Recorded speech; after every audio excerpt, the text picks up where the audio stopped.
morning, everybody. I'm so glad to have you with me here on the farm today. Today, we are talking about how to diagnose chicken health problems. Specifically, we're going to focus on a very specific symptom that you are going to see rather often in your chicken flocks, and that is a clogged and dirty vent area. The reason we're talking about this today is because it is one of the first signs of so many different health problems. It becomes really difficult to know which direction to go first when trying to diagnose the problem that your chicken is having. Y'all may remember last week in my last video when I was talking about a sick chicken. Also, I don't know if y'all noticed, but one of these little chickens has a very dirty bottom. And I'm going to give you the steps that I always go through when I see this specific problem, because it's definitely a process to figure out what the issue is, if there's an issue at all. When I first started with chickens, of course, what did I do every time one of my chickens had a problem? I went to the internet. Which is not a terrible thing to do. I mean, you probably found me because you have a chicken with a problem and you Googled it, and that's fine. But I'll be honest with you, the internet is a little bit overwhelming in this circumstance. So I'm going to go through the process of elimination that I always go through to systematically figure out what the problem is.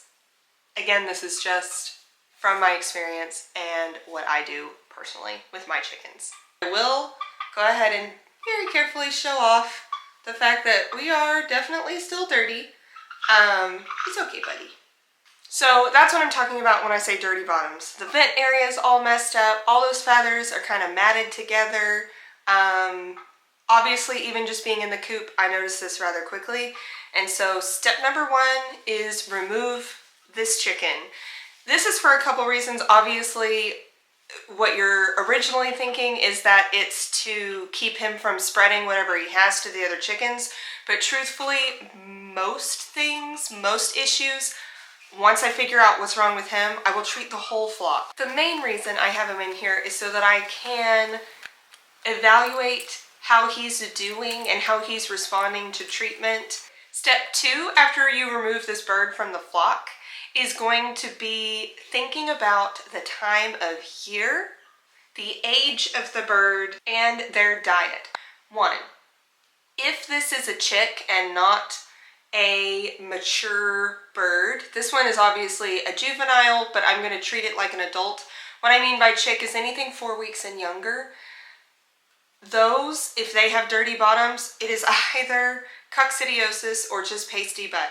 And no matter what, I'm just going to be honest with you, coccidiosis, which we're going to talk about later, along with my steps, coccidiosis is extremely common with chicks, and it will kill them very quickly. Okay, usually you will not know that you have a coccidiosis problem until one of them dies, and then they will all die very quickly within the next few days if you do not treat them. So I always start with coccidiostat, or in our area it's called Corid, okay? And I always have it on hand, okay? I keep it in these glass jars because it usually comes in a big, basically powdered sugar bag. That's what it looks like when you buy it, and it's not easily kept that way. Also with chicks, it could just be the temperature that they're being kept at. If it's too warm or ironically too cold, then sometimes they will have a clogged up vent area that you're going to need to clean repeatedly and potentially put in a thermometer and make sure that their brooder is at the right temperature. That's chicks, okay? So if it's a chick, totally different issue, and I'm going to treat it differently than I do with the adult birds. Then I'm thinking about the weather, okay? So if it's, for example, like it was this summer, and it was 110 degrees for prolonged periods of time, then I'm going to assume that's probably what it is. Because what chickens do when it's super, super hot outside is they eat less and they drink more, which leaves their stool obviously pretty runny. You are one of those people that have seen that it's so much fun to feed your chickens treats, especially this time of year. I am not totally against it, or a feed that is too high in protein. So anything over 16 to 18% protein, that's probably great. Speaking of snacks, it's not a bad idea to give your chicken something that's really easy to digest at this time.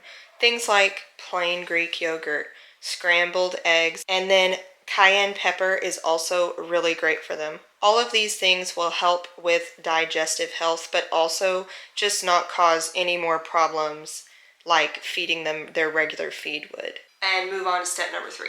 So step number 3 is to inspect for bugs, because believe it or not, I'm going to put gloves on for this because we're going to look really carefully, and this bird is pretty dirty. Also, of course, there's cross-contamination things. If you're in the middle of doing this and then messing with other birds or touching anything else that you will touch before you touch your birds, you do not... I know, I'm sorry. So the places you're going to be looking for mites and lice, again, I can show you pictures of what they look like, but really and truthfully, if anything moves on this bird, you have a problem. It doesn't even really matter what it is. I treat with the same treatment, and so all you're going to do is you're going to look under the wings. You're going to make sure that nothing moves and that there aren't little black dots, and you're going to check around the vent area. Okay, as dirty as it is, no signs of bugs on this one. If it ends up being a problem, you're going to break out your handy dandy ChickenAid kit. Oh, did I not tell you need a ChickenAid kit? Let me show you what's in my ChickenAid kit. Okay, here are the things that I keep in my ChickenAid kit, pretty much stocked up all the time. Now, I also have a jar of hen healer. It's this blue paste stuff that anytime you get a chicken that's being picked on or anything like that, you can stick it on their wounds. It kind of covers it, especially if it's the summertime and you're having a fly issue. Also, in these kinds of circumstances, of course, I can give some probiotics. Anyway, I have electrolytes and probiotics. Now, I am not endorsing any of these specific products, but just any kind of electrolyte/probiotic would be great. As I've already talked about, I have coccidiosis. I have a poultry spray that is for any type of mites, fleas, ticks, and lice. Again, they make lots of different kinds. It doesn't really matter. Just, it's good to have one. Then, we're not going to talk about it yet, really, but I have dewormer. Again, it does not matter what kind. I have an antibiotic, which we'll get to it later. Syringes, needles, and these little dropper things. There's so many purposes to the ChickenAid kit. It just means that, for example, if it happens to be Christmas time and you find your sick chicken, I don't know, Christmas Eve, and basically all the stores are already closed for a while. If you're in this circumstance and you already have your ChickenAid kit, then whatever the issue is, you can start diagnosing the problem and taking care of it immediately.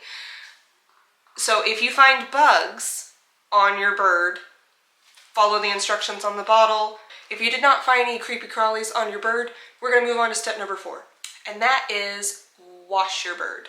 So this is good for a couple of reasons. Number 1, if this happens to be a fluke, they got dirty for whatever reason, maybe you need to clean your coop, no judgments, we've all been there.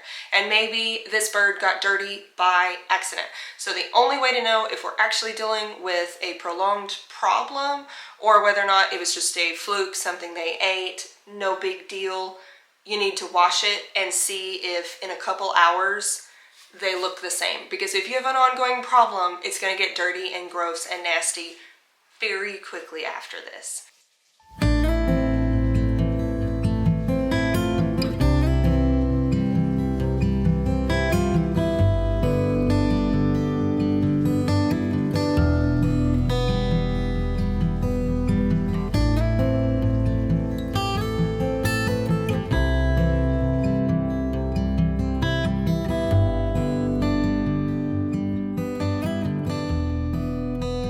So we're moving on to step 5. So while he dries, I am going to be looking through his enclosure and seeing if anything moves, aka he has worms. This will just eliminate another potential problem that we may be having. Step number 5, we're gonna check for worms.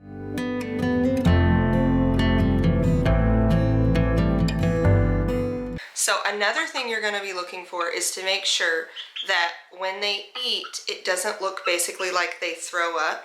Even if you don't see them do it, what you're going to be looking for is a lot of wet area on the chest, or I'm going to feel of him and see if he feels compacted in the crop area. The crop area is in their neck right here, the front of the chest area. And when they eat, it gets all full and then they digest it. But if they have an impacted crop, again, this video is really about diagnosing the problem and not about treating it. Please look up and research different ways, because there are so many different ways. And I haven't actually ever had a chicken with an impacted crop. I just know what it looks like. So because I haven't had personal experience with this, I don't want to give you advice in this area. I just know how to diagnose it. So, but it can also cause a dirty bottom on a chicken. Okay, so again, this is step number 6. I know it's been a process, but don't give up on me. We have really been narrowing it down. At this point, I would start treating for coccidiosis. Coccidiosis is one of the main reasons that they get a poopy butt. I don't want to just skip to giving coccidiostat. So that's what we're going to start putting in the water, is coccidiostat. That's the level we're at right now in our current situation, but I'm going to keep talking as if we already know that's not what it is. So that's Corid to treat for coccidiosis is step number 6. I'm going to give that a couple days at least. Other signs that it would really, that I would really think coccidiosis was the issue. If coccidiosis goes untreated for very long, you're going to see your chickens, they're going to droop their head, they're going to get really still, they're not going to want to drink. When you turn them over, they're going to seem real skinny and dehydrated really quickly. If you happen to see those signs, I would immediately treat with coccidiosis. I'm not a vet. I'm not going to give you dosages because it really depends on the size of your bird and all these different kinds of things. Please ask a professional. It does come in a powder. It does go in their water. It's really easily administered.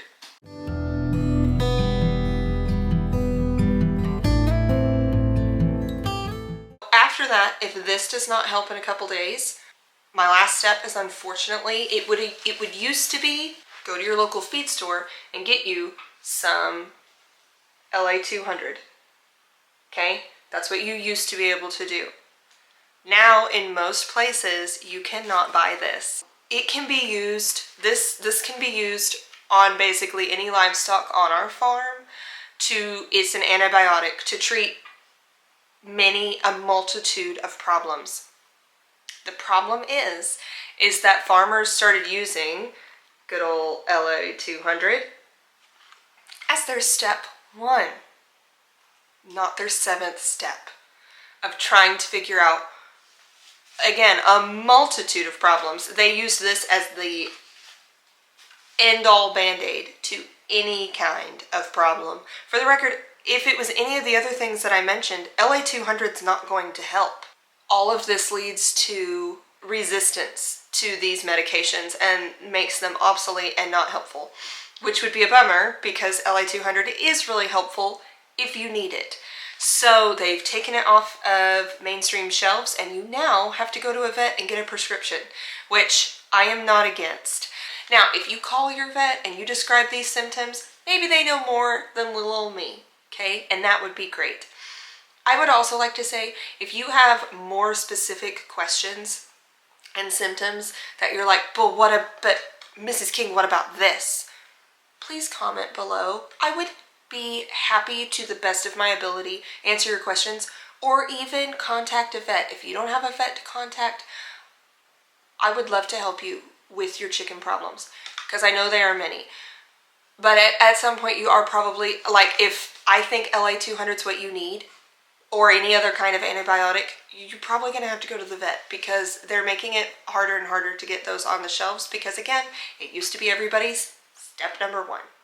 Try an antibiotic. And that is not what we do. We shouldn't do that with our own bodies every single time. Can you imagine if we were had the ability to go just get antibiotics on the shelves at our Walmart, we would all be resistant to Z-Paks, let's be honest, because every time you felt bad and every time you got the sniffles, you'd be like, I'm going to take a Z-Pak, and then it wouldn't work for anyone. So I support them. I will tell you, LA200 comes in 2 different ways. There is a liquid form. You would think, yay, liquid, I can put that in their water, right? No. It is an injectable liquid, and that is why I have these and syringes and needles, because occasionally they're going to need shots. I also have a video if you want to know how to give a chicken a pill. It's actually so much easier than it looks like, which also means that I, of course, have a little bit of leftover pill form LA200. So these are all my steps. I hope you find this helpful. I hope you never need this video, but truthfully, if you keep chickens for too long, you're probably going to end up needing this. Thanks for joining me here on the farm. Bye, guys.